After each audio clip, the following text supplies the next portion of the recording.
Friends, welcome to doctor Aparna's homoeopathy. मी doctor Aparna. तर आज आपण डिस्कस करणार आहोत स्नोरिंग किंवा घोरणे ह्याबद्दल. आता बरेच लोक ह्याची थट्टा उडवतात किंवा मस्करी म्हणून ह्याची चर्चा करतात की हा घोरतोय किंवा ही घोरतीये, पण ह्याच्या मागे एक्झॅक्टली काय कारण आहे आज आपण जाणून घेणार आहोत. सर्वात प्रथम कारण असणार आहे ओव्हरवेट, म्हणजे तुमचं जास्त वजन आहे आणि अतिरिक्त वाढलेली चरबी ही तुमच्या गळ्याभोवती साचते आणि त्यामुळे तुम्हाला श्वसन मार्गात अडथळा येऊन श्वास घ्यायला त्रास होतो आणि घोरणं वाढतं. सेकंड असणार आहे चुकीची झोपेची पोझिशन.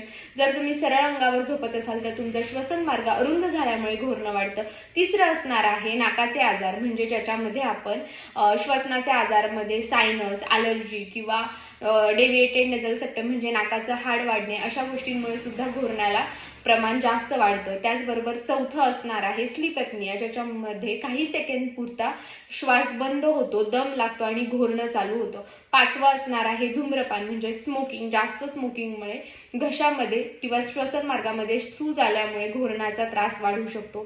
त्याचबरोबर स्ट्रेसमध्ये तुम्ही असाल तर तुम्हाला स्ट्रेस मॅनेजमेंट केलं पाहिजे. स्ट्रेसमुळे सुद्धा जास्त ताण डोक्यावरती येऊन घोरणं वाढतं. टॉन्सिलायटिस किंवा ॲडेनॉइड्सचा त्रास असेल तरी घोरणं वाढतं.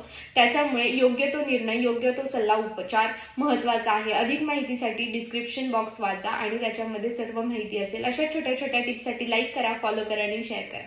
थँक्यू.